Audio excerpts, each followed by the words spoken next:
안녕하십니까. 10월 7일 마감 방송 시작하도록 하겠습니다. 오늘 시장이 아침에 좀 부진하게 시작했다가 장후에 점점 시장을 회복을 했고, 오히려 상승으로 적지 않게 약 1%에 가까운 0.89, 0.82% 상승하면서 마감을 했고요. 특히 코스피 200 같은 경우는 코스피가 조금 더 오른 0.92%좀 상승을 좀 했습니다.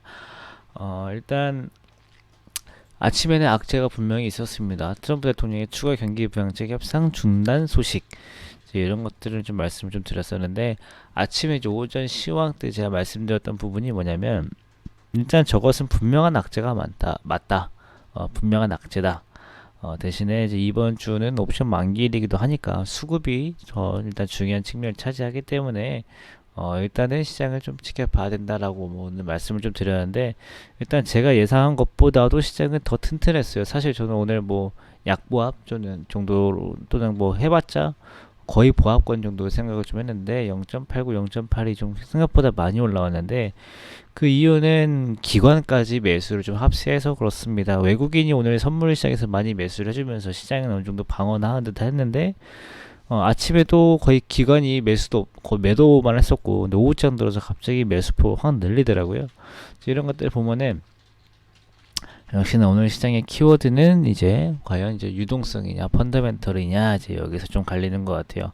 일단 뭐 그동안 유동성을 기반으로 올라왔던 종목들은 오늘 이렇게 강한 시장에도 불구하고 올라오지 못했는데, 어 그래도 뭐 실적이 그나마 괜찮았던 것들, 여태까지 괜찮았던 것들, 그 다음에 앞으로도 실적이 괜찮을 만한 것들, 업종별로 좀 묶어서 좀 올라오는 흐름들이 좀 나타나가지고, 일단 그런 것들 위주로 기관 수급이 좀 붙었습니다. 특히 뭐 같이 한번 봐볼까요?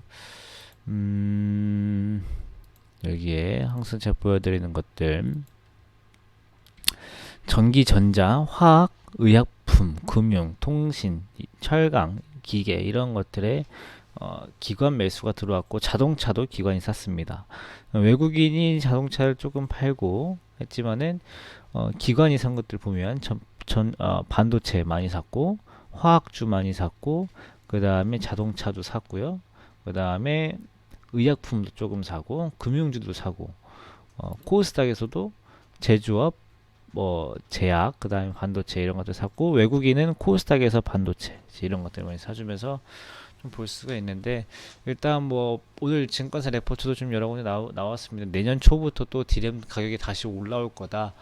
그러니까 그 디램 가격에 대해서 뭐 계속 오르냐 내리냐에 따라서 지금 계속 시장이, 반도체 업종이 뭐 좋은 뉴스 봤다 안 좋은 뉴스 봤다 하는데, 일단 장기적으로 보면은 반도체 업종은 지금 충분히 매력도가 있는 구간이라서, 기관도 지금 보면은 거의 반도체 종목들 위주로 들어오고 있다라는 것을 볼 수가 있을 것 같고요.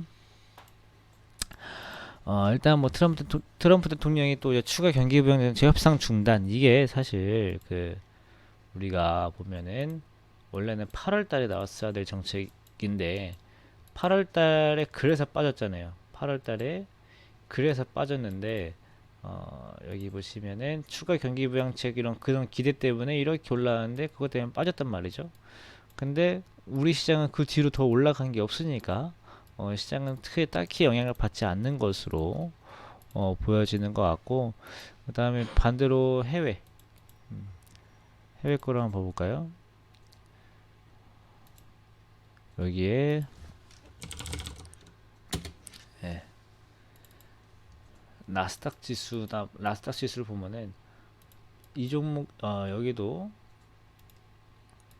오히려 8월 달에 이렇게 올라왔다가 빠졌다가 올라왔다가 또 빠졌는데, 지금 선물에서 반등이 나오고 있어요. 미국 시장도 마찬가지로 선물 시장에서 다시 반등이 나오고 있어가지고, 경기 부양책 때문에 빠졌던 부분이 이미 있기 때문에 시장이 뭐 추가적으로 지금 당장 조정을 받으려고 하는 모습들은 나타나고 있지 않다라는 것은 그나마 긍정적이고, 이런 것들이 어떻게 가능하냐면은, 일단 시장 참여자들이 위험 자산에 대한 아직도 그 심리가 강해요. 그래서 일단은 뭐 어떻게든 좋은 이유만 찾고, 어떻게든 뭐 좋은 쪽으로만 보는 현상들이 나타나고 있는데, 일단 대선 직전에 이 트럼프 대통령의 전략은 정말 알 수가 없습니다. 우리 세상에서 가장 큰 불확실성은 트럼프 대통령인 것처럼, 트럼프 대통령이 무슨 말을 할지 어떻게 나올지 그건 정말 아무도 예측 하다못해 그 선거 기간에 갑자기 코로나 걸릴 줄은 또 누가 알겠습니까? 그러니까 정말 알 수 없는 사람이기 때문에 처음에는 그래서 트럼프 대통령이 당선되었을 때 불확실성이 당선됐다는 말이 있을 정도로 정말 좀 알 수 없는 내용들이 많은데 그래도 이제 그런 것들에도 불구하고 투자 심리 자체가 강하다 보니까 오늘처럼 이런 시장도 나타났고 일단은 오전에 말씀드린 거랑 같아요. 키워드는 유동성이 아니고 펀더멘탈 그리고 오른 것보다는 안 올랐던 것들 위주로 보시면 된다는 말씀을 좀 드리도록 할게요. 오늘도 고생 많으셨고 내일만 또 있으면 또 3일 연휴예요. 내일 옵션 만기일이고 내일 아침에 삼성전자 잠정 실적 나오니까 일단 뭐 내일 잠정 실적 나온다고 해서 뭐 삼성전자 주가가 뭐 다이나믹하게 변하거나 이런 것들을 기대하진 마시고요. 어차피 이미 오를 거면 오르고 떨어질 거면 떨어질 겁니다. 그래서 뭐 내일 실적이 좋게 나왔는데도 주가가 떨어지면은 그냥 어차피 선반영이고요. 실적이 그저 그런데 또 올라가면은 내년 상반기를 기대한다. 또 이런 뉴스들이 나올 거예요. 그래서 실적에 대해서 크게 신경 쓰지 마시고요. 뭐 아침 8시부터 빨리 실적 보려고 뭐 하실 필요 없어요. 어차피 할 수 있는 대응 같은 거 이렇게 딱히 중요한 거 없으니까 참고만 하시고 내일 오히려 옵션 만기일 때문에 이 휩소가 많을 거다라는 정도만 참고하시면 좋을 것 같아요. 오늘 고생 많으셨고요. 내일 뵙겠습니다. 감사합니다.